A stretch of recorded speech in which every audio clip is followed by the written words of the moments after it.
네, 애국 추사 변호사죠. 김소연 변호사 연결해서 알아봅니다. 안녕하세요. 네, 안녕하세요, 예, 박사님. 예, 이거 지금 명태균 사건 관련해서 이준석이가 네. 이게 이준석이가 원흉인데 이준석 게이트인데 지금 어떻게 돼가고 있습니까, 이준석이?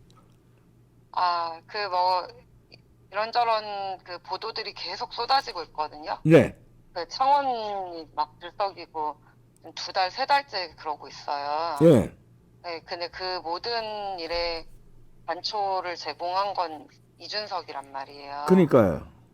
이 사건이 민주당 쪽이나 이제 좌파 언론들에서는 음, 굉장히 심각하고 막 그 엄청난 게이트로 이렇게 뭐 만들어서 지금 막 계속 끌고 가고 있거든요. 예, 네, 검찰에서도 뭐 일부 내용은 심각하게 보고 수사를 하고 있는 건 사실이고요. 음, 네, 그런데 이제 제가 본 총평을 말씀드리자면 예, 이 사건은 그 강혜경이라는 음, 그 김영선 의원실의 보좌관이자 김영선 선거 캠프의 회계 책임자 예, 그리고 또 그 전에 미래한국연구소의 실무자이자 격리 역할을 했던 음, 강혜경이라는 여자가 음, 어, 돈을 이제 좀 허투루 사용하거나 혼용해서 사용하다가 음, 고발을 당하게 된 후에 예, 그것을 남들한테 뒤집어 씌우거나 수습하는 음, 과정에서 이런저런 시끄러운 일들이 드러난 사건이라고 보여집니다. 예, 그죠. 예, 근데, 네네. 예, 그래서 그 강혜경 씨가 회계 관리를 똑바로 안 하고 그리고 또 이제 그 과정에서 명태균 씨나 뭐 김영선 의원이 잘한 것도 없어요. 네, 보면은 뭐 돈을 좀 불투명하게 쓴다거나 예, 아니면 김영선 의원님 같은 경우는 이제 본인 돈을 쓰는 것을 극도로 이렇게 좀 안 좋아하셔가지고 예, 선거 때도 막 돈 없이 선거 치르다가 여기저기 빌려서 사용하니까 나중에 메꾸느라고 음, 이제 좀 중간에서 회계 정리 역할을 한 강희경이 그 사이에서 이제 조율을 하는 과정에서 돈이 여기저기 이렇게 펑크가 난 거거든요. 그렇죠. 예, 네, 그래서 누구 하나 잘한 게 없어요. 보면은 여기에 이제 창원에서 일양국연구소와 김영선 선거 캠프를 중심으로 네, 이루어진 이런 지저분한 돈 문제에 관한 얘기거든요. 예, 근데 이 사건을 이제 문제 제기를 하기 시작하고 선관위가 고발을 하고 검찰이 들여다보기 시작하니까 예, 어, 강혜경 씨는 그동안 통화 녹음 해놓은 거나 PC 하드에 저장돼 있는 모든 것을 들고 그 민주당에 제공을 한 거예요. 왜냐, 예, 명태균 씨가 여론조사 업체를 그 전에 운영을 하고 정치권에 이런저런 컨설팅도 하고 본인이 김영선 의원님을 등에 업고 중앙정치 무대에서 김종인 위원장이나 이준석 같은 사람들하고 어울리고 다녔던 건 사실이기 때문에 예, 통화하는 것을 본 사람들도 많고 실제로 뭐 창원이나 이런 경남 지역에 유력 인사들이 내려오면 따라가서 만나기도 한다거나 뭐 이런 것들을 목격한 사람들이 많다 보니 예, 명태균 사장의 그런 어떤 그 허세와 또 허풍에 가까운 그렇지만 팩트가 있는 사람들을 만나고 다니고 뭐 이런 내용들이 전부 녹음이 되어 있고 그 녹음들을 가지고 그 이제 민주당에 제공이 되니 민주당은 소설을 쓰기 시작을 한 거죠. 예, 네, 네, 그런 사건이에요. 이런 사건인데 이런 사건의 단초가 어쨌든 칠불사에서 여사가 김영선 의원과 김건희 여사가 공천 거래를 시도하려고 했다라는 정황이 드러나는 텔레그램이 있었고 뭐 통화가 있었다라고 하는 칠불사 사건을 예. 언론에 던지면서 이게 이제 일파만파 커진 건데, 네, 예, 일반화가 커진 거고 그러다가 이제 대통령 육성 파일 나오고 이렇게 예, 된 거예요. 예, 잘하면 정말 탄핵으로 끌고 갈 만한 대단한 소설이 나올 뻔했는데 음, 이제 어쨌든 뭐 제가 뭐 그걸 막으려는 의도까지는 아니었지만 예, 사건이 좀 산으로 가고 있는 것 같아서 이 사건의 정확한 실체 파악을 하고 명태균 사장님과 그 가족들을 좀 인권 침해와 인격살인으로부터 좀 방어를 해드리려고 제가 잠깐 한 2주도 안 되는 기간을 변호했었고. 대리를 했었죠. 네. 그때 들어가서 사건을 확인해보고 또 언론 대응을 하면서 정확히 이런저런 이런 모자이크 같은 사건의 실체를 맞춰보니까 예. 역시 처음부터 끝까지 다 이준석이었다. 처음부터 알파 오메가가 이준석이네. 네, 이준석이었다는 게 이 사건의 이제 가장 중요한 맥이고요. 예. 이준석이 정말 사악한 게 뭐냐면 그 명 사장님이 11월 14일에서 15일 넘어가는 날 새벽에 구속이 됐어요. 예. 네, 영장 발부가 됐단 말이에요. 증거인멸의 염려로. 예. 그런데 그 19일, 20일 이렇게 연달아 JTBC하고 그 CBS를 통해서 네.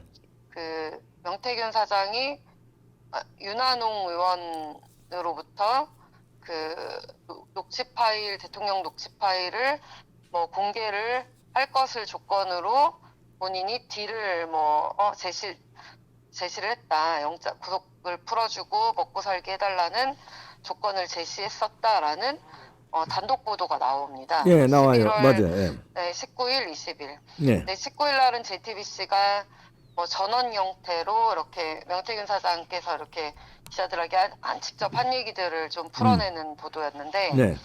20일자 보도는 국민의힘이 아니라 여권 핵심 관계자 A씨라는 사람하고 명태균 사장이 11월 3일자로 전화 통화를 한 것에 대한 녹음 파일이 사실상 녹취록으로 그대로 보도가 됐어요. 이제 그게 이제 익명으로 말하자면 A 씨라고 해서 나온 거네요. 네, 여권 핵심 관계자 A씨가 네, 11월 3일날 명태균 사장하고 통화를 하는 녹음 파일이고 명 사장이 이제 그 통화에서 윤한홍이가 이렇게 장동화 시켜서 대통령 녹취 파일을 풀으라대 막 이러면서 자기는 그래서 뭐 이런저런 조건을 제시했다 이런 식으로 말을 전하는 내용이에요. 그 A 씨가 누굽니까? 그 A 씨가 저는 누군지 너무 궁금했고 예. 기자들이 그 통화 녹음에 대한 입장이나 명 사장님의 어떤 검찰 진술이 있었는지 여부를 저한테 또 취재를 확인을 했을 거 아니에요. 예.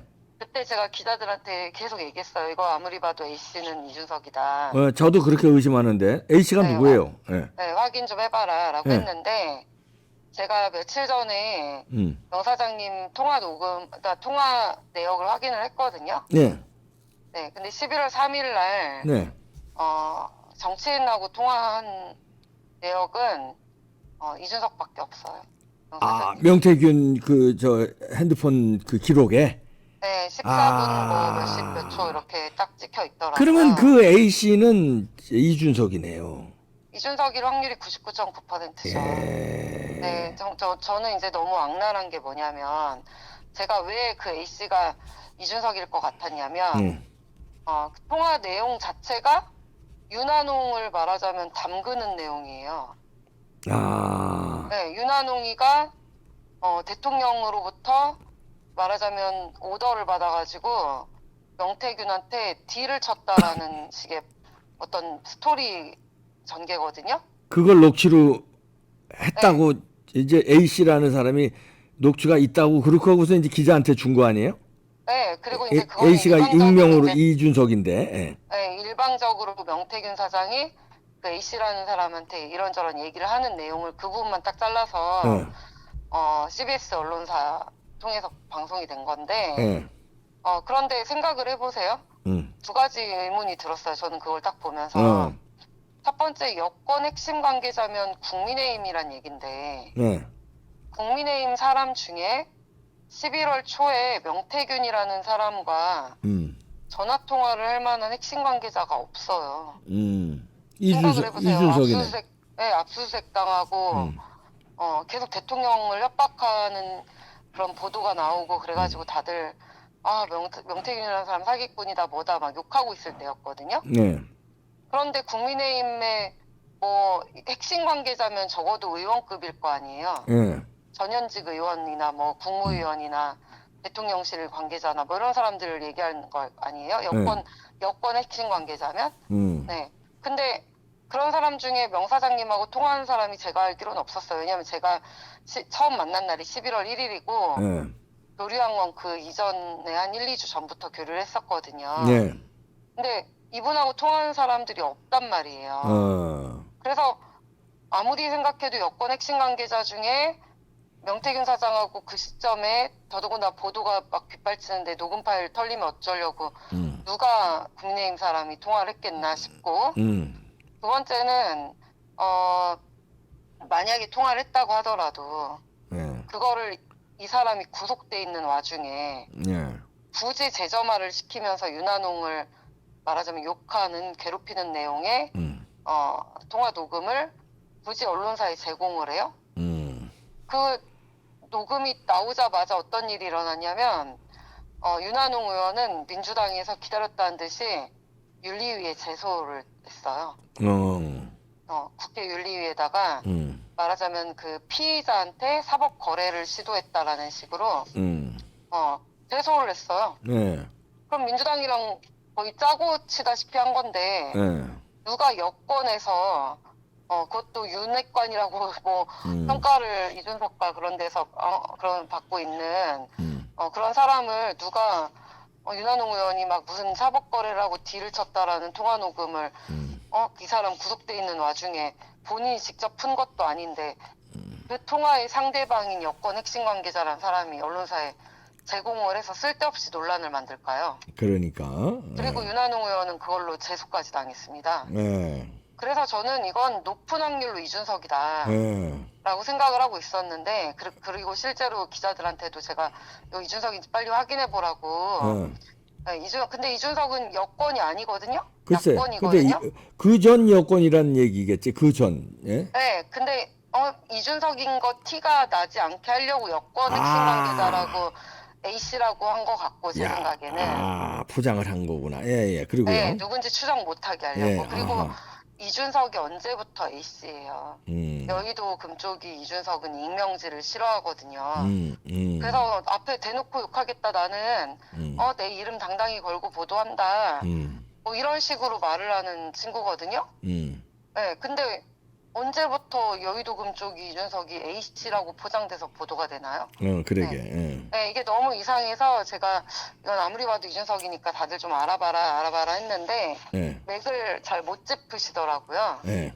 네, 근데 제가 직접 그래서 통화 녹음을 좀 방법을 써서 확인을 해봤더니 통화 그 내역을 확인해봤더니 11월 3일자에 정치인하고 통화한 건 유일하게 이준석밖에 없었습니다. 그러면 이제 그리고 명 사장님은 이준석하고의 통화 녹음 14분을 통화한 14분을 녹음한 적이 없어요. 그러면 저 통화 녹음은 누가 줬단 얘기예요? 아까 이준석이지. 네. 근데 그 주변입니까? 그날입니까? 그날이에요. 그날 통화한 3일. 사람은 11월 며칠이요? 3일이요. 3일 통화한 사람은 준석이밖에 없다. 그래서 이것을 실제로 기자 중에 한 명이 이준석한테 확인을 요청을 했어요. 네. 전화도 안 받고 그래서 이제 의원실에다가도 공식적으로 요청을 했는데 답을 안 합니다. 그렇지.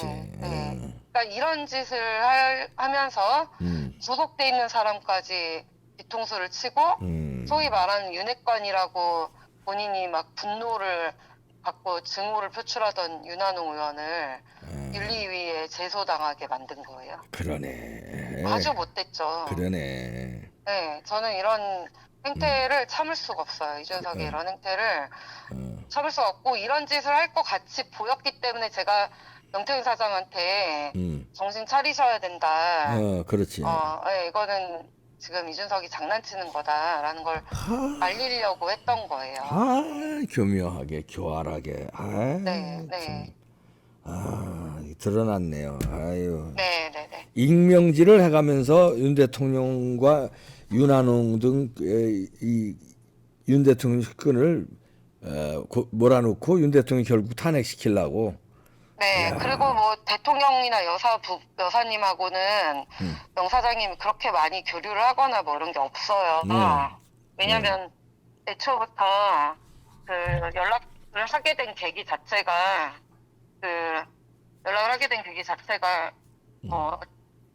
입당을 위해서 그 이준석하고 김종인하고 동시에 친한 사람을 찾아보다 보니 명태균이라는 사람이 있다고 얘기를 들어가지고 연결을 하게 된 거거든요. 그렇죠. 네, 그래서 용도 자체가 이준석이나 그 김종인과의 연결을 위한 거기 때문에 그러네요. 예. 네네 그 이상의 뭐 소통을 하거나 뭐 일방적인 말씀을 하면 뭐 들어주시고 하신 것 같긴 해요, 여사님이 특히. 예. 네, 그렇지만 뭐 무슨 모종의 논의를 하거나 국정을 상의를 하거나 이런 건 전혀 없습니다. 알겠습니다. 네. 네. 잘 정리해 주셨네요. 고맙습니다. 네. 네, 김소연 변호사였습니다. 네. 아이고, 이준석이 참 못된 놈이네.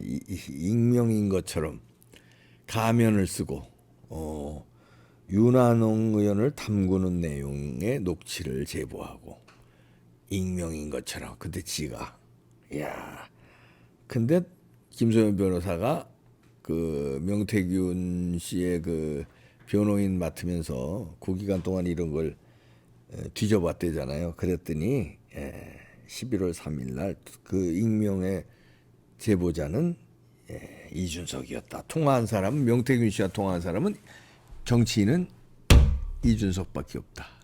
야, 근데 그 기자하고 짰나? 왜 여권 관계자야? 그렇게 하라고 이준석이가 코치해줘서 그 여권 관계자라고 하고 그렇게 하면 다 돼. 이렇게. 이게 사람 믿을 사람이 없어요. 설마 기자는 이준석이 말을 이렇게 맞추고 짜지는 않았겠지. 거기까지는 안 했겠지. 저는 그렇게 보는데 갸우뚱하긴 하는데 그렇게까지 설마 했겠어?